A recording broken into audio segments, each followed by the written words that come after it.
get back to roots, to sort of relaunch the franchise. So it's a brand new Assassin, brand new historical period in the American Revolution, brand new set of player fantasies. We showed sort of the tree running and the sort of woods earlier, and yesterday we finally got to let one of our big secrets out of the bag, and we showed the naval gameplay. So it's sort of a master and commander fantasy.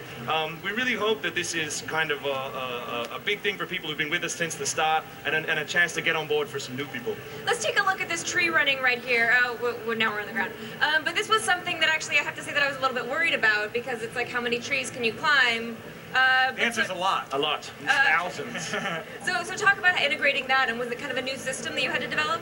Yeah, so basically, a lot of people kept saying to us, Assassin's Creed is about climbing buildings. And so I thought, no, I think Assassin's Creed is more just about climbing.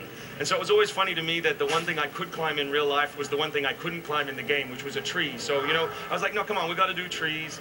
But then once we did that, we realized making a natural tree, a believable tree, is pretty tricky. You know, you don't want it to look like a video game grid. So it was a big challenge for the guys, but I think the engineers pulled it off, and I think it feels as natural and believable as the cities. And I know one of the things you guys are most proud of is the environment, and specifically the way that Connor moves around the environment. As you can see here, it looks like we're in the American frontier, and as you watch him move across the snow, he's sinking in over certain parts of it deeper than others, and I know that's something you're proud of. You really did just remove all the underlying foundation and rebuild the game from the ground up. Yeah, it was. We started work in January 2010, so by the time we've shipped, we've had 3 years to work on it, which is a long time. So we kind of boiled it back down to its basics, and we rebuilt the climbing, we rebuilt the combat, we added a full weather system. So all the maps, whether it's Boston or New York or sort of the American frontier, have winter and summer versions. And as you said, the snow is an obstacle for you, but it's also an obstacle for the enemy. So you can imagine stalking them through the trees as they sort of, you know, get caught in the snow beneath you and picking them off one by one.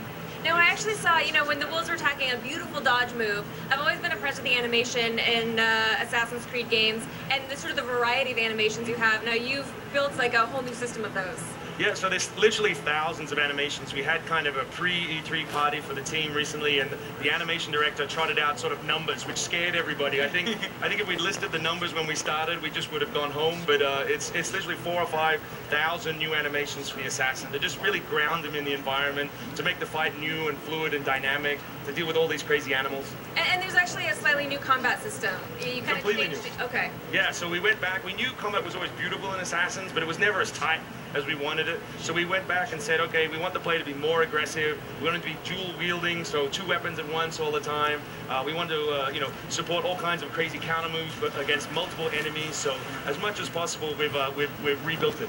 Okay, and obviously something that people are really excited about. I know my biggest question: which famous people from history can I stab in the face? So, I don't know, I always think we don't get enough mileage out of this. I think we talked about it at GDC, but everyone you've ever killed who was a significant target in Assassins is a real person, and they die in the right time, in the right place. Obviously, they don't die in the right way, or they're historically accurate. This is not how some of these guys No, they never got stabbed, I don't think, by, like, maybe they papered over these right.